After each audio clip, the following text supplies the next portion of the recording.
الحمد لله العزيز العزة والعلا، والصلاة والسلام على سيد الأنبياء شمس الضحى بدر الدجى نور الهدى منبع الجود والعطاء.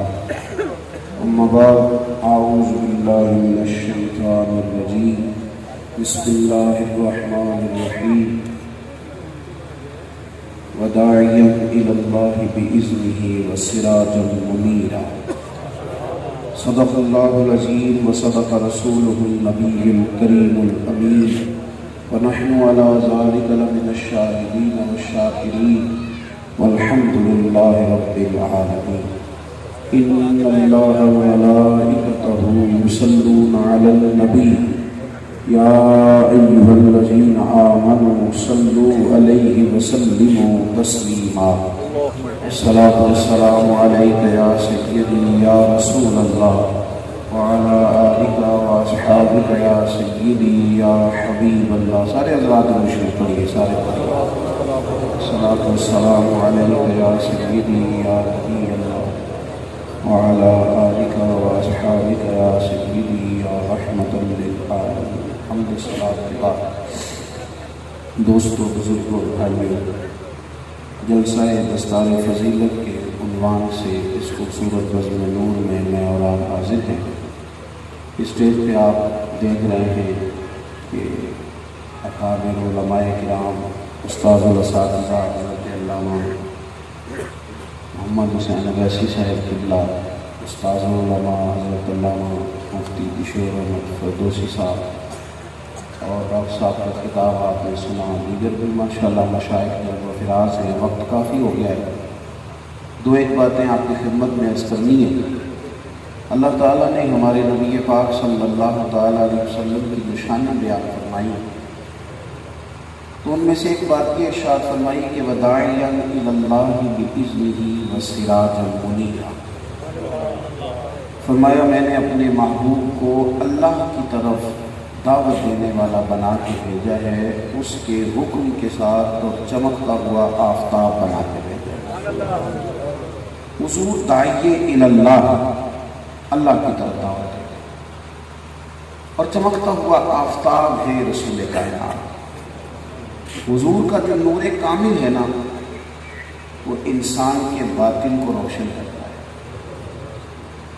کچھ فطرتی اور طبعی تقاضے ہوتے ہیں انسان کے مزاج کے. کچھ چیزیں اس کی طبیعت پر، اس کے ذہن پر، اس کے مزاج پر، اس کی نفاست پر بوجھ بنتی ہیں.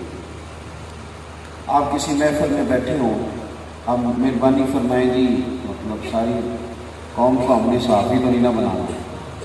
آپ تشریف رکھیں. ماشاءاللہ موبائلوں میں تو کام پہلے بھی چلتا ہی رہتا ہے، تو چلو اگر آپ کے سامنے آئے ہیں تو کوئی باتیں ہو جائیں. تشریف رکھیں، بڑی مہربانی. فوٹو کا ثواب کوئی نہیں ابھی تک بتایا کسی مفتی نے کتنا ملتا ہے.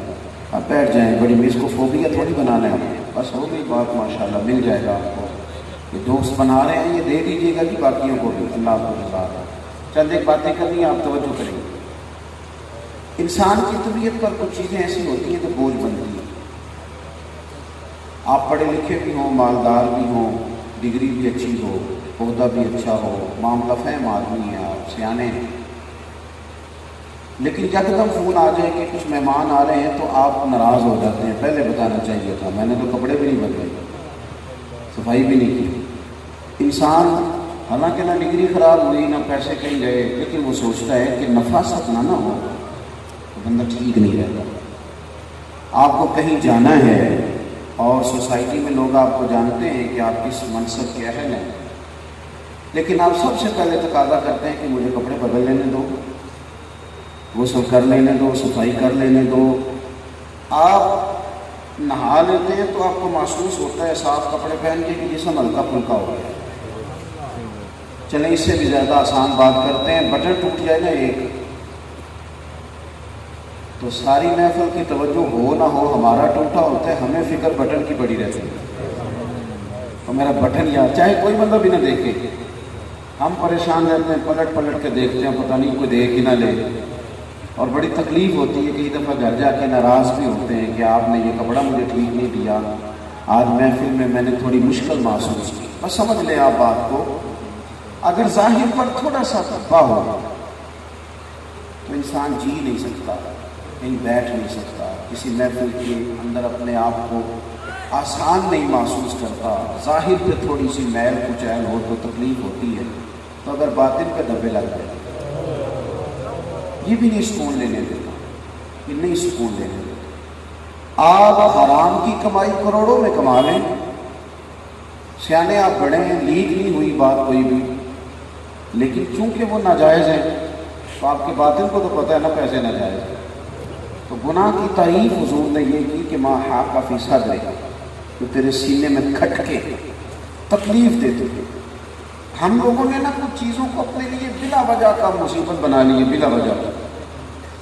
یعنی میری طرح کے کچھ لوگ ہیں، ان کو اسٹیج کی عادت پڑ گئی ہے، سیاسی ہیں جی، سماجی ہیں جی، ہم جی فلانا عہدہ رکھتے ہیں، ان کو پیچھے بیٹھ کے محفل سننی پڑے تو مشکل میں آ جاتا ہے. وہ کبھی آ جائے نا پیچھے بیٹھنا پڑ جائے تو گردن اونچی کر کر کے نقیب کو دکھاتے ہیں کہ آ گیا ہوں میں. حالانکہ یہ تو آپ نے اپنے آپ کو مشکل میں ڈال لی ہے. اگر آپ کا ذہن بن گیا کہ میں کچھ لوگوں سے افضل ہوں تو آپ کے اندر یہ بات کھٹکے گی، آپ کو کہیں نہیں بیٹھنے دے گی. تعریف کرانے کا چسکا لگ جائے نا، کبھی بندے کا دل کرتا ہے کہ بندہ تنخواہ پہ رکھ لوں تو میری تعریف کرے، کہہ دے کہ میں اچھا لگ رہا ہوں. یہ چیزیں بوجھ بنے. حضور نے جو ہمیں روشنی دی ہے، حضور نے جو ہمیں اللہ کی جانب بلایا ہے، تو سرور کائنات نے ہمیں آسان زندگی عطا فرمائی ہے. آسان زندگی. سب سے پہلے تو یہ سمجھ لیں کہ حضور صلی اللہ علیہ وسلم نے ہمیں اللہ کی جانب دعوت دی. وہ لوگ طاقتور ہو جاتے ہیں جن کا توکل مضبوط ہو جاتا ہے. ہم نہ تھوڑے ڈرے ہوئے ہیں، تھوڑے سہمے ہوئے ہیں، پتہ نہیں حالات کیا ہوں گے، آنے والا وقت کیا کرے گا. جب آپ توکل والے ہوتے ہیں تو آپ مضبوط ہوتے ہیں. توکل والے. یہ جو لوگ سہاروں پہ کرسی پہ بیٹھ جاتے ہیں نا، سہارے لے کے منصب لے لیتے ہیں، عہدہ لے لیتے ہیں، یہ ڈرتے رہتے ہیں کہ کہیں ایک پایا کرسی کا نکل نہ جائے، کوئی اتحادی جماعت چھوڑ نہ جائے. یہ مشکل میں رہتے ہیں. لیکن جن کا بھروسہ اللہ پہ ہوتا ہے نا، اللہ پہ، وہ لوگ بڑے بڑے میدانوں میں بھی مضبوط رہتے ہیں. حضور نے ہم نا مطلب میرا اس قوم سے واسطہ پڑتا ہے ہمارا کہ جو ابھی بھی کہتی ہے کہ کالی بلی رستہ کاٹ جائے تو پتہ نہیں کیا ہوتا ہے. کالی بلی. مجھ سے لوگ کہتے ہیں پیر صاحب آج سویرے کالی بلی رستہ کاٹ گئی، تو میں کہتا ہوں میں سفروں میں رہتا ہوں، کہیں کالی گاڑیاں میرا رستہ کاٹ جاتی ہیں. اب بتاؤ وہاں میں کیا کروں. ابھی تک دودھ گر جائے تو لوگوں کو پریشانی. تو ہم مات ہیں. یہ ملنگوں نے، جاہل پیروں نے آپ کو مجھے بہت ساری جگہوں پہ الجھا دیا ہے. تینوں کالا جادو ہو گیا، تینوں کسی نے کچھ پیتا ہے. اسے کو یار تو کس چکر میں ڈال رہا ہے. ہوتا ہے جادو، انکار نہیں، پر ہمیں مدینے والے نے نسخہ دیا ہے کہ سورۃ بقرہ پڑھ لو، جن کیا شیطان بھی تمہارے گھر سے دوڑ جائے گا. مضبوط کریں اپنے آپ کو فکری طور پر، مضبوط، طاقتور. ایک حدیث پاک ہے، اس کو یاد کرنے کام آئے گی. اور نوجوان بالخصوص جو ہم سیاست کرتے ہیں نا تھوڑی بہت، خاندان میں، قبیلے میں، علاقے میں اپنے آپ کو مینٹین رکھنے کے لیے، آفس میں، دفتر میں، یہ کرتے ہیں تھوڑی بہت تاکہ ہم نہ لوگوں کے بیچ اپنے آپ کو مثبت ثابت کریں. اس سے بڑھ جاتا ہے بندہ. یہ حدیث اگر یاد ہو جائے، حضرت عبداللہ ابن عباس رضی اللہ تعالیٰ عنہ فرماتے ہیں کہ نبی کریم صلی اللہ علیہ وسلم نے فرمایا ساری دنیا مل کے تیرا کچھ بگاڑنا چاہے، بگاڑ نہیں سکتی جب تک کہ اللہ تعالیٰ کی مشیت نہ ہو. سارا علاقہ قبیلہ نہیں، ساری دنیا مل کے. میری بات کی سمجھ آ رہی ہے؟ یہ جوان جو سہارے تلاش کرتے پھرتے ہیں نا کہ امریکہ والا ماموں کسی طریقے سے مہربان ہو جائے، اور کوئی چودھری، کوئی سیاستدان، کہ مجھے خواب آ جائے، کوئی مجھے، یہ نکلیں. یہ کچے لوگ یہ کام کرتے ہیں. یہ آرزوئے کرم اور میں آپ سے کروں، یہ بھیک اس کو دیجیے جس کا خدا نہ ہو. کمزور باتیں نہیں کرے، کمزور نہ پڑے کسی مقام پہ بھی، کسی جگہ پہ. حضور نے ہمیں عقیدہ توحید دیا ہے. حضور فرماتے ہیں ساری دنیا مل کے تیرا کچھ بگاڑنا چاہے تو بگاڑ سکتی جب تک اللہ کی مشیت نہ ہو. اور فرمایا سارے مل کے تیرا کوئی سنوارنا چاہے، سنوار نہیں سکتے جب تک کہ رب کریم کی رضا نہ ہو. مضبوط ہو جائیں فکری طور، تگڑے ہو، ذہن مضبوط کریں. لوگوں کو راضی کرنے کی بجائے نا رب کریم کی بارگاہ میں آ گئے. اللہ کی مدد کو بلائیں، اللہ کی مدد کو۔ اب یہ ڈاکٹر صاحب بیٹھے تو نفسیاتی باتیں تو ظاہر ہے جو نفسیات کا آدمی وہ بتائے گا، ڈاکٹر بتاتے ہیں۔ میں ڈاکٹر صاحب کے پاس بیٹھا تھا، کسی مریض کو کہہ رہے تھے کہ آپ کے دل میں کچھ باتیں ہیں تو آپ وہ ساری کہہ دیں، ٹینشن ہے آپ کو، ٹینشن ریلیز کر دیں، آپ ٹھیک ہو جائیں گے۔ تو میں نے کہا ڈاکٹر صاحب کچھ باتیں بڑی نجی ہوتی ہیں، کسی سے کہیں نہیں جا سکتا، بڑی ذاتی ہوتی ہے، بالکل ساتھ والے سے بھی بندہ نہیں کہہ سکتا۔ کہنے لگے مولانا پھر آپ حال بتائیں، تو میں نے کہا حال تو دین نے بتایا، دعا مانگو، جو کسی سے نہیں کہہ سکتے وہ رب رسول سے کہہ دو، کہہ دو نا اللہ رسول سے، جو کسی نہیں کہہ سکتے ریلیز ہو گئے۔ صلاح الدین ایوبی رات کو رو رہے تھے اور مسجد اقصیٰ میں رو رہے تھے۔ ایک عالم سے درویش سے ملاقات ہوئی، کہا بیٹے کیوں روتے ہو؟ حضرت پہلے اسلحہ تھوڑا ہے، اور اب پتہ چلا ہے کہ عیسائیوں کا ایک بحری بیڑا جنگی سامان لے کے اسلحہ لے کر آ رہا، اگر وہ بھی آ گیا اور فوج میں شامل ہو گیا تو ہمارا کیا بنے گا؟ مسلمانوں کے پاس تو پہلے ہی اسلحہ کم ہے۔ رو رہے، دعا مانگ رہے۔ ہم نے نا باقی سارے کام کیے ہیں، دعائیں چھوڑ دی۔ دعا مومن کا ہتھیار ہے۔ حضور نے ہمیں اللہ کی طرف بلایا، اللہ کی طرف۔ حضور نے بدر میں صفیں بھی سیدھی کرائی تھی اور ساری رات مصلے پہ بیٹھ کے رب کو بھی منایا، ساری رات مصلے پہ۔ مسلح جن لوگوں کا آباد ہوتا ہے وہ بڑے طاقتور ہوتے ہیں، بڑے طاقتور۔ صلاح الدین رو رہے تھے، بزرگ نے فرمایا اچھا تو بھی دعا کر، میں بھی دعا کر رہا ہوں۔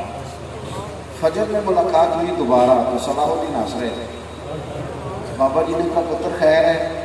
کہنے لگے بابا جی وہ تو رستے میں ڈوب گیا، غرق ہو گیا ہے۔ تو بابا جی نے بھی کمال بات کی، کہنے لگے دریا میں نہیں ڈوبا، وہ تیرے آنسوؤں میں غرق ہو گیا۔ وہ جو تو اپنے رب کی طرف رجوع لایا ہے نا، رجوع لایا، مجھے سوز دے، مجھے ساز دے، مجھے نیم شب کا نیاز دے، دم سجدہ خود کو میں توڑ دوں، مجھے ایسا ذوق نماز دے۔ میرے عزیز اپنا تعلق نہ اللہ کی جانب بڑھے۔ ہماری محفل لمبی، نمازیں چھوٹی، باتیں آپ چھیڑ لیں کسی چودھری صاحب کو، کسی بڑے صاحب کو، کسی دنیا دار کو، 1.5 گھنٹہ بات کریں، اور باتیں تو آپ اس طرح لوگ کرتے ہیں کہ ایک دفعہ مجھے لگتا ہے کہ یار میں نے تو کچھ زیادہ سیاح بندہ چھیڑ دیا، اس کو تو زیادہ باتیں آتی ہیں۔ پاکستان کی نہیں، کئی دفعہ یوں لگتا ہے کہ عالمی حکومت بھی اسی سے پوچھ کے بنی ہے۔ کثرت کلو کال علم نہیں، انما یخشی اللہ من عبادہ العلماء، جو اللہ سے زیادہ ڈرے وہ بڑا عالم ہوتا ہے۔ آپ کی باتیں لمبی، یعنی 1 گھنٹہ بیٹھ جائیں کسی مسجد کو حجرے میں بیٹھ جائیں، کھولے کتنے پیروں کی پگڑیاں کھولیں، کتنے مولویوں پہ تنقید کرنا، کتنے سیاستدانوں کو برا کہنا، کہیں، لیکن اسی آدمی کو تسبیح دی جائے نا، یہ تو بڑا بھلا آدمی ہے، پر 500 بار درود شریف پڑھ تو یا اسے کام یاد آ جاتا ہے یا اسے نیند آ جاتا ہے، نکل لیتا ہے۔ اپنا ایک تو رجوع، اور بہت جلدی گھبرا نہ جایا کریں۔ حضور غار ثور میں، حضور ہے جناب صدیق اکبر ہے، اور وہاں پتہ دیوار کیا تھی؟ مکڑی کا جالا، پھونک مارے تو اڑ جاتا ہے۔ حضرت صدیق اکبر گھبرائے، اپنے لیے نہیں، حضور کے لیے۔ تو حضور نے وہاں جو سوچ دی وہ انوکھی ہے، سوچ۔ جو لوگ اللہ کے قریب ہو جاتے ہیں نا میرے بھائی، بہت ساری سیاست سے تو ویسے ہی کنارہ کر جاتے ہیں، وہ تو ڈھونڈتے پھرتے ہیں کہ 10 منٹ ملے میں مسلح پہ جاؤں، یہ تھوڑا سا نا مجھے اٹھ بلے آ چلو اتنے وس گئے، جتنے وس دے نہیں سارے گلے، نہ کوئی ساری ذات پچھانے نہ کوئی سانو منے۔ وہ تو ڈھونڈتے ہیں کوئی تنہائی ملے، کوئی جگہ ملے، کوئی ایسا وقت آئے اکیلے بیٹھوں اللہ کو یاد کرو۔ حضور نے غار ثور میں جناب صدیق اکبر کی پریشانی دیکھی تو فرمایا لا تحزن، غم نہ کر۔ کیوں؟ یہ اسلحہ ہے، باہر کی فوج کھڑی ہے، کیوں نہ غم کرے؟ اتنی آزمائش ہے تو غم نہ کرے۔ وہ تو آ گئے ہیں اور غار کے دروازے تک پہنچ گئے، انہوں نے پیروں میں جھک کے دیکھا تو وہ تو پکڑ لیں گے، اور درمیان میں صرف مکڑی کا جال ہے۔ جوانوں غور کرنا، حضور نے فرمایا لا تحزن، غم نہ کر۔ کیوں نہ کر؟ ان اللہ معانا، اللہ ہمارے ساتھ ہے، اللہ ہمارے ساتھ۔ زندگی میں آپ نے کوئی سفر طے کرنا ہے، کوئی انقلاب برپا کرنا ہے، تو پوچھ لینا اپنے ضمیر سے کہ جو میں کام کر رہا ہوں اس میں رب کی مدد ملے گی کہ نہیں ملے گی؟ جب خدائی مدد ہوتی ہے نا تو پھر آپ یقین کریں پتہ ہی نہیں لگتا رستہ کیسے بن گیا۔ وَيَرْزُقْهُ مِنْ حَيْثُ لَا يَحْتَسِبُ، گمان بھی نہیں ہوتا وہاں سے اللہ دے دیتا ہے۔ خدائی مدد کو تلاش کریں، پہلی بات۔ دوسری بات یہ کہ حضور نے ہمیں روشنی دی ہے اور ہمیں سمجھایا ہے۔ عرب کے لوگ نا کچھ چیزوں کو اپنے لیے ذلت سمجھتے تھے، درگزر کرنا، معاف کرنا بزدلی سمجھتے تھے۔ اتنا بڑا سردار ہوں میں معاف کر دوں، وہ سمجھتے تھے کہ بزدلی ہے۔ آج بھی نا ہمارے اندر یہ سوچ پیدا ہو گئی کہ اب میں فلانے نے اگر اینٹ ماری ہے تو جواب پتھر سے دوں گا۔ یہ سوچ مضبوط نہیں، یہ کمزور ہے۔ آپ بدلہ لے لیں جتنا دل کرتا ہے لے لیں، اور اینٹ کا جواب پتھر سے دے کے دیکھ لیں، بدلہ لینے میں بندہ بے سکون رہتا ہے۔ لے لے بدلہ، تڑپا لے اپنے دشمن کو، سکون تبھی آتا ہے جب بندہ اللہ کی رضا کے لیے معاف کر دیتا ہے۔ مسند امام احمد بن حنبل میں حدیث ہے، حضور فرماتے ہیں کہ جناب موسیٰ کلیم علیہ السلام نے اللہ کے حضور عرض کیا تھا، مالک تیری نظر میں معزز بندہ کون ہے؟ ایسے تو سب صاحب اعزاز بنتے ہیں، تیری نظر میں قابل اعزاز کون ہے؟ تو رب کریم نے فرمایا میرے کلیم جس کے پاس بدلہ لینے کی طاقت ہو پھر بھی معاف کر دے، اللہ کی نظر میں بڑا معزز ہوتا ہے۔ وہ نا جس چیز کو سمجھتے تھے بزدلی، حضور نے اسی کو عزت بنا دیا، عزت۔ ہم نے نا آج تک معافیاں نہیں دی، پنچایت میں صلح کرتے ہیں معافی نہیں دیتے۔ ہم کہتے ہیں اب تو چودھری صاحب کہہ رہے ہیں تو مان جاتا ہوں، پھر جب تو میرے دانت کے نیچے آئے گا ہم کیا کرتے ہیں معاف کرتے۔ تو بھی یہ آپ بڑی نہیں نا جب تک کریں گے آپ کمزور رہیں گے۔ مولا علی شیر خدا کرم اللہ تعالیٰ وجہ کریم فرمایا کرتے تھے جسم میں جو سر کا مقام ہے، جسم میں جو سر کا مقام ہے وہی دین میں صبر کا مقام ہے۔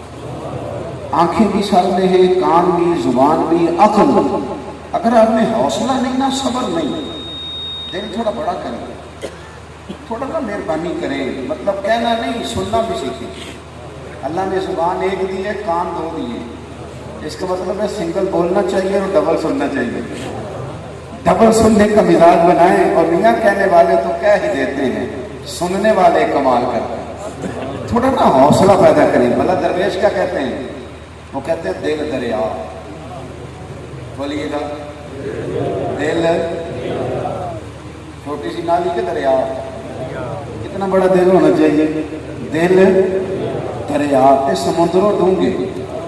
یہ مثال دے کے پھر بھی کہتے ہیں ابھی تو تمہیں مثال دی ہے، ورنہ کون دلا دیا جانے، ابھی تو صرف تمہاری سوچ کے مطابق تمہیں بتایا ہے کہ دل دریا، ایک کام کرے گی ذرا، دل دریا سمندروں ڈونگے کون دیا جانے۔ بھائی اپنا دل بڑا کرے۔ حضور نے نا معاف کرنے کو پسند کیا، حضور پسند کرتے تھے معاف کرنے کو۔ مکے والے سارے ہاتھ باندھے کھڑے تھے، وَرَأَيْتَ النَّاسَ يَدْخُلُونَ فِي دِينِ اللَّهِ أَفْوَاجًا۔ آج تو فوجوں کی فوجیں آ گئی نا، ہاتھ باندھے کھڑے۔ دشمن سامنے آ جائے تو بندہ اتنا ضرور کہتا ہے کہ میں تینوں آخیا سی نا، اتنا ضرور کہتا ہے، چلو میں اس وقت اتنا ضرور وہ کہتا ہے۔ ہاتھ باندھے کھڑے، سوال پوچھا اللہ کے رسول نے، بتاؤ تمہارے ساتھ کیا کرے؟ وجہ ہے میری بات خدا را تھوڑا سا برداشت۔ اب تو نا اتنی عدم برداشت ہے، 5 منٹ ٹریفک بند ہوتی ہے تو لگتا ہے لوگ کاٹ کھائیں گے۔ تلخی ہے، ہم نا شاید رد عمل کے طور پر ہی ہوئے ہیں، پر تلخ ہو سے گئے، مٹھاس نہیں ہے۔ اور پھر لوگ کہتے ہیں کہ جی فلانے نے یوں کہا تھا تو میں نے یہ کر دیا، تو میں کہتا ہوں وہ تو چلا گیا نا کہہ کے۔ میں بڑا پکا مسافر ہوں، پرسوں میں پنڈی میں تھا، کل ہری پور ہزارے میں تھا، آج آپ کے پاس ہے۔ اور پھر میں وہ بندہ ہوں جس نے خطاب بھی ہمیشہ خصوصی کرنا ہوتا ہے، اور خصوصی خطاب آخر میں ہوتا ہے، اتنی پکی بات ہے۔ یعنی جنہوں نے خصوصی کرنا ہوتا ہے ان کا ہوتا بھی اینڈ میں، کئی عام خطاب کرنے والے فائدے میں رہتے ہیں، میرا پہلے ہو جاتا ہے۔ تو اب سفر کرنا ہے، آپ نے طویل سفر کرنا ہے، تو سفر میں بھی کئی لوگ آپ کو پریشان کر دیتے ہیں۔ وہ کیا کرتے ہیں، ایک آدمی گاڑی غلط کراس کر کے چلا گیا، اب وہ تو چلا گیا نا، ہمارے ڈرائیور کو طلب کر گیا، اس کا موڈ خراب ہو گیا، وہ خدا کا بندہ اب پریشان ہو گیا. اب وہ ہو سکتا ہے کئی غلط کراس کرے تو میں بچوں کو تبکی دیتا ہوں. میں کہتا ہوں پتر وہ تو جو کرنا سی وہ کر گیا, کیسا تو سفر کرنا ہے تو نارمل ہو گیا سامنے والا. اور صبر کی تعریف آپ مفتی صاحب سے پوچھیے گا. صبر اس کو نہیں کہتے کہ آپ کو کوئی غم آیا تو مہینے کے بعد صبر آ گیا, بلکہ صبر کی تعریف ہے ان کا صدمۃ الاولیٰ, این مصیبت کے وقت جس نے صبر کیا اس نے صبر کیا. کب؟ این مصیبت کے وقت. جو مصیبت آئی تھوڑا دل بڑا کرے, طبیعت بڑی کرے, ورنہ نہ ہم کمزور پڑ رہے ہیں. عدم برداشت ہے, حوصلہ نہیں. میں نے بڑے بڑے ادارے ٹوٹتے دیکھے, بڑے بڑے بہترین لوگ تھے, بڑے اچھے جذبوں کے ساتھ اجتماعی طور پر چلے تھے, پر ٹوٹ گئے اس لیے کہ برداشت نہیں, حوصلہ نہیں. حضور نے نا ہمیں کھڑے کر کے سامنے پوچھا اپنے مخالفین سے, قریش سے, بتاؤ آج تمہارے ساتھ کیا سلوک کروں, بولو کیا تمہارے ساتھ سلوک کروں, بتاتے ہو؟ تو سب نے بیک زبان کہا آپ بڑے کریم ہیں, آپ بڑے کریم ہیں. پھر حضور نے جو جملہ دیا وہ بڑا نوک ہے. جو حضور نے بات ارشاد فرمائی بڑی نرالی ہے. محبوب کی تو ہر بات بڑی نرالی ہے. حضور فرمانے لگے جاؤ پھر میں بھی تمہارے ساتھ وہی سلوک کرتا ہوں جو جناب یوسف نے اپنے بھائیوں کے ساتھ. جاؤ تمہارا صاحب جاؤ وہ سلوک کرتا ہوں. ایک تیسری بات بھی آپ سے کرنی ہے اور بس اسی پر میں بات سمیٹ دوں گا. میرے عزیز, اگر زندگی کے اندر ہم نے تھوڑا سا آگے بڑھنا ہے اور کچھ زندگی میں کارہائے نمایاں کرنے ہیں اور ہم سمجھتے ہیں کہ اللہ تبارک و تعالی ہم سے کوئی کام لے گا اور مالک ہمیں توفیق دے گا, جس طرح ہم نے اللہ پہ بھروسہ کرنا ہے, جس طرح ہم لوگوں نے صبر کرنا ہے, توکل کرنا ہے, اس طرح ہم لوگوں نے امید کو نہیں ٹوٹنے دینا. امیدیں وسیع رکھنی ہیں اور بڑی رکھنی ہے, اور جب بات کرنی ہے نا تو پھر بڑی کر کے کرنی ہے, چھوٹی نہیں کرنی, بڑی بات کریں. آپ بڑے ارادے کریں دین کے لیے, بڑے مدد تو اللہ نے کرنی ہے نا. حضور صلی اللہ تعالی علیہ وسلم نا اپنی امت کو بڑا حوصلہ عطا کرتے ہیں, وسیع بات. ہمارے یہاں نا اب لوگ ہمیں نا امید بڑا کرتے ہیں. آپ کسی شخص سے ملے تو وہ کمزور بات کرے گا, کہے گا کہ دنیا ساری پیسے کی, اور پیروں کی پجاروں دکھا کے گا دیکھے یہ پجاروں میں گھومتا ہے, مولوی گاڑی میں گھومتا ہے, سب پیسے کا چکر ہے, معاشرہ. وہ ہمارا حوصلہ توڑیں گے, کارکن کو پریشان کریں گے. اسی طریقے سے دیندار لوگ جب بیٹھتے ہیں میری طرح سے تو وہ کہتے ہیں کوئی بندہ کام نہیں کر رہا, بڑے حالات خراب ہیں. تو میں کہتا ہوں کوئی کام نہیں کر رہا, مسجدیں کم ہیں, قرآن شریف سنانے والے حافظ زیادہ ہیں. وہ کہہ رہے بندہ کام کوئی نہیں کر رہا, تو یہ کہاں سے کام آ رہا ہے؟ ہم وہ چیزیں ڈسکس کرتے ہیں جو کمزوری ہے, اس سے مزید کمزوری پیدا ہوتی ہے. وہ چیزیں نہیں ہم نے ڈسکس کریں, ہم نے خیر ڈسکس کریں. محلے کے برے لڑکے کا ذکر کرنے کی بجائے اس کا ذکر نہ کریں جو محلے کے بوڑھوں کو آٹا پسوا کے دیتا ہے. ان کا ذکر نہ کریں کہ ایک خون کی بوتل کی ضرورت تھی تو 14 لڑکے لائنوں میں کھڑے ہو گئے تھے. آپ خیر کی باتیں ڈسکس کریں, اچھائیاں, اور بڑی سوچ پیدا کریں, وسیع.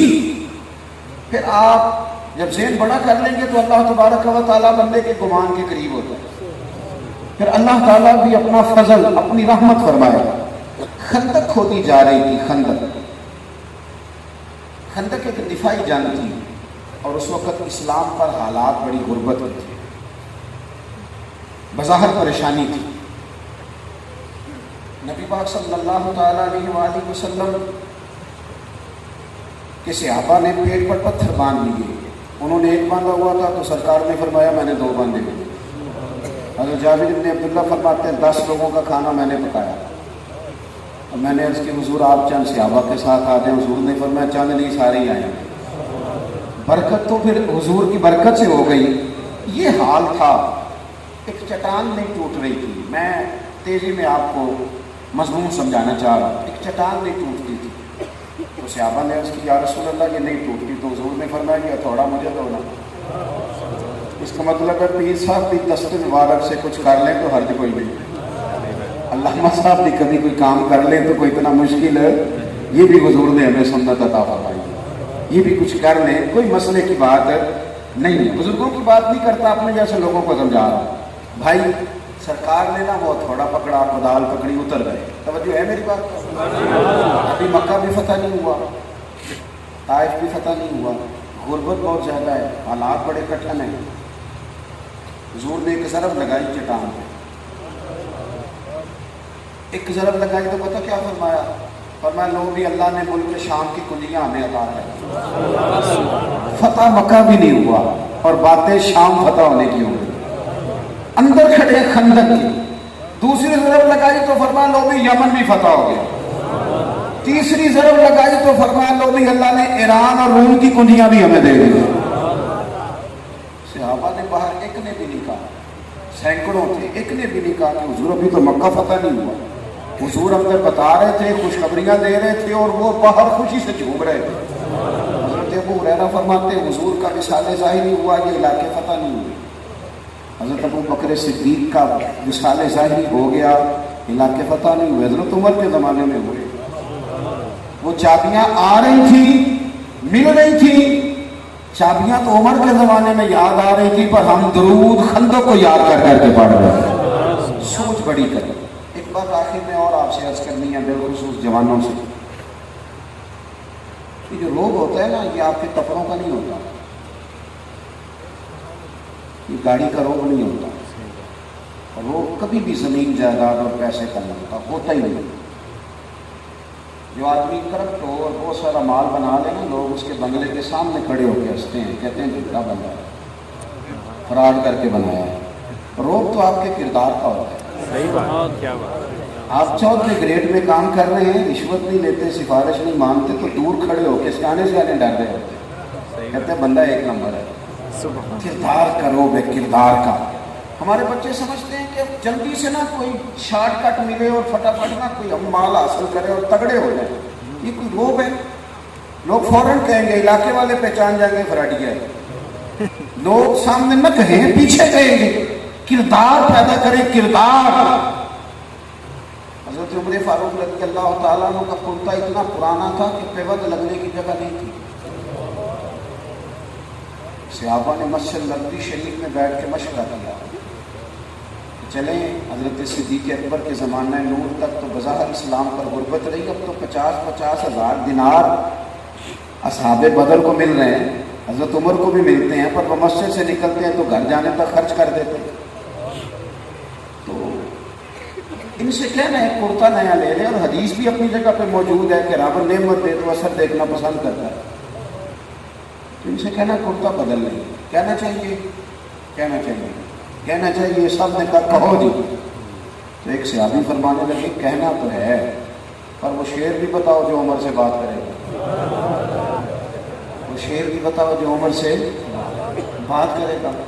بات ہمارے بزرگ تھے گجرانوالہ میں، ہمارے استاد تھے، شیخ تھے، مولانا ابو داؤد صادق صاحب، مرید 1000 روپیہ نذرانہ لینا لگتا تو فرماتے میرے تو اتنے خرچے ہی نہیں، تیرا دل رکھ لیتا ہوں 50 دے جا، کام چلتا ہے، جا باقی اپنے بچوں کو دے۔ آپ میری بات کو سمجھ۔ کردار جو ہوتا ہے نا، وہ کسی اور چیز کا نام ہے، وہ کسی اور چیز کا نام، اور آپ کا تبلیغ بھی آپ کا کردار زیادہ کرتا ہے، کردار۔ اور یہ جو لوگ کہتے ہیں نا گھر والے میری بات نہیں مانتے، تو میں کیا کرتا ہوں کہ تقریریں باہر چلتی ہیں، گھر نہیں چلتی، گھر تو کردار چلتا ہے۔ گھر میں نماز کا لیکچر نہ دیں، مصلی بچھا لیں، انشاءاللہ 3 سال کا بچہ بھی ساتھ آگے کھڑا ہو جائے گھر میں۔ تو میرے عزیز حضرت عمر فاروق رضی اللہ تعالیٰ عنہ چونکہ کردار والے تھے، مزاج کردار کا تھا، لوگوں نے کہا کرتا، بھائی کہے گا کون حضرت عمر سے کرتا بدل لے؟ اب کہنا کیا ہے، پیسے کس کو برے لگتے ہیں، کرتے کا ہی تو کہنا ہے، کوئی نہیں کہہ سکتا ہے۔ ہاں ایک ہستی ہے، وہ کون؟ مولا علی شیر۔ حضرت علی المرتضیٰ رضی اللہ تعالیٰ عنہ سے کہا کہ آپ کہیں یہ کرتا بدل لیں، چونکہ بہت پرانا ہو گیا، بڑے بڑے وزیر سفیر آتے ہیں۔ حضرت علی کہنے لگے بات تمہاری ٹھیک ہے، کہنا نہیں چاہیے، یہ بھی ٹھیک ہے کہ عمر میری بڑی سنتے ہیں، اور یہ بات میں نے بھی کوئی نہیں کہی، تو جناب پھر کون کہے گا؟ فرمایا سیدہ عائشہ صدیقہ سے۔ ہر جگہ سوال جواب نہ کیا کریں. کچھ جگہ ایسی ہوتی ہے جہاں چپ کر کے مان جائے, چپ کر, اور ہر جگہ دلیل دینے کی نہیں ہوتی. کچھ جگہ خاموشی سے, ہم نے نہ کبھی قطرے پہ غور کیا اور نہ دریا دیکھا, بس جہاں تیری جھلک دیکھی وہیں ڈوب گئے. کچھ چیزوں پہ چپ کر کے ماننا بھی سیکھے, وہاں بھی بڑا مزہ ہے. بڑا حضرت عائشہ نے پیغام دیا, جناب عمر وہ ہے کہ کیسر و کسریٰ کے بادشاہ بلائیں تو عمر فرمائے دوڑ جاؤ, ٹائم نہیں. لیکن اماں جی کو حکم گیا تو دوڑتے ہیں.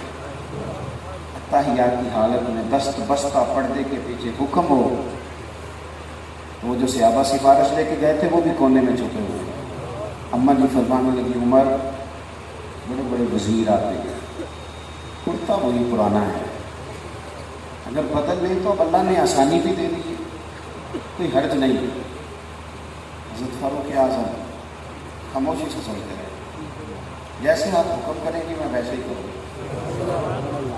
لیکن ایک بات کرنے کی اجازت ہے. سیدہ فرمانے لگی کہیے, تو فرمانے لگے اے مومنوں کی ماں, یہ جو میں نے کرتا پہنا ہے نا حضور کے زمانے میں بھی پہنا,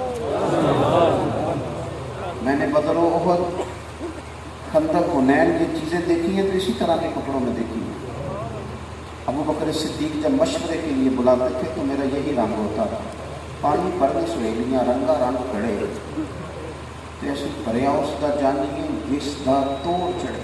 اور جس کا منصب بڑا ہوتا ہے اس کی ڈیوٹی بھی اور ذمہ داری بھی بڑی ہوتی ہے. سب سیاں رل پانی میں چلیاں, کوئی کوئی مرسی پڑ کے, جنہوں نے پڑھ کے سر تے چایا اور قدم رکھن ڈر ڈر. یہی میرا حال تھا. آپ حکم کرتی ہیں تو آج بدل لیتا ہوں. اب میں نے اسی طرح زندگی گزاری ہے, دل کرتا ہے اسی طرح حضور کی بارگاہ میں پہنچ جاؤں. حضرت عمر کی ہج کی بدی تو سیدہ عائشہ بھی ہو گئی اور دیر تک روئی. پھر فرمایا عمر صحابہ بھی ٹھیک ہی کہہ رہے تھے, پر جو آپ کہہ رہے ہیں وہ تو بالکل ہی ٹھیک ہے, اب جائیے اپنی مرضی سے وقت بتائیں. دوستو, رات کو ٹی وی پہ فیشن دیکھنا, سویرے ہم نے اور نہیں لینا. ہم کوئی کسی سے خیرات لے کے تہذیب آئے ہیں, ہم کو لوگوں کا اثر لینے نہیں آئے, ہم پر کسی کا روب نہیں چلتا. اخرجت للناس, ہم تو امتوں کی اصلاح کے لیے آئے. ہم نے تو روب دینا ہے, اثر دکھانا ہے. اپنی مزاج اور سوچ کو سمیٹیں. یہ جو کمزور باتیں ہیں نا, کچی باتیں, ان سے باہر آئیں. اٹھ باندھ کمر کیوں ڈرتا ہے, پھر دیکھ خدا کیا کرتا ہے. اپنا بھروسہ اپنے رب کریم کی ذات پہ مضبوط کریں. کیونکہ دینی طلباء ہے نا, میں اپنے مدرسے کے بچوں سے بھی کہتا ہوں, آج یہاں پڑھ رہے ہیں ان سے بھی کہتا ہوں, سوچ آپ نے بڑی رکھنی ہے, ارادے آپ نے بڑے کرنے ہیں. کسی شخص کی بڑی گاڑی دیکھ کے مروب نہیں ہونا, کبھی کسی کے روب میں نہیں آنا, کبھی بھی. آپ کا اپنا ایک روب ہے. آپ دنیا کی وہ واحد جماعت ہیں, دینی طالب علم, ایک کلاس بھی نہیں پڑھی, ایک سبق بھی نہیں پڑھا, الف با تا سا بھی نہیں, دارابا کی گردان بھی نہیں. آپ گھر سے نکلتے ہیں تو حضور فرماتے ہیں پہلے دن ہی اللہ کے فرشتے پیروں کے نیچے پر بچھا دیتے ہیں. تم اپنا پروٹوکول تو سمجھو, تمہارا پروٹوکول کیا ہے. تم اپنا اعزاز تو سمجھو, تمہارا اعزاز کیا ہے. جو کو اپنا اعزاز سمجھ آتی ہے نا, اپنا اعزاز وہی ہے تیرے زمانے کا امام برحق, جو تجھے حاضر و موجود سے بیزار کرے اور موت کی شکل میں دکھلا کے تجھے جلوہ دوست زندگی تیرے لیے اور بھی دشوار کرے. آپ کھڑا ہونا سیکھیں, آپ مضبوط ہونا سیکھیں.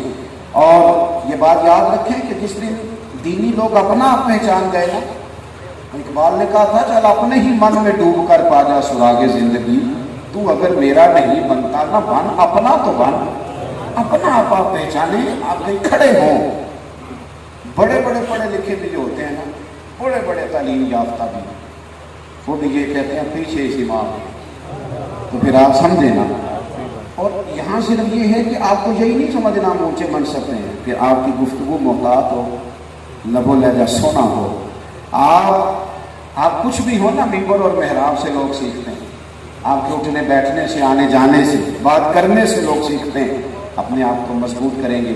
دعا ہے اللہ اس ادارے کو مضبوط فرمائے, اللہ تعالیٰ اپنی رحمت کا ساتھ عطا فرمائے. جتنے احباب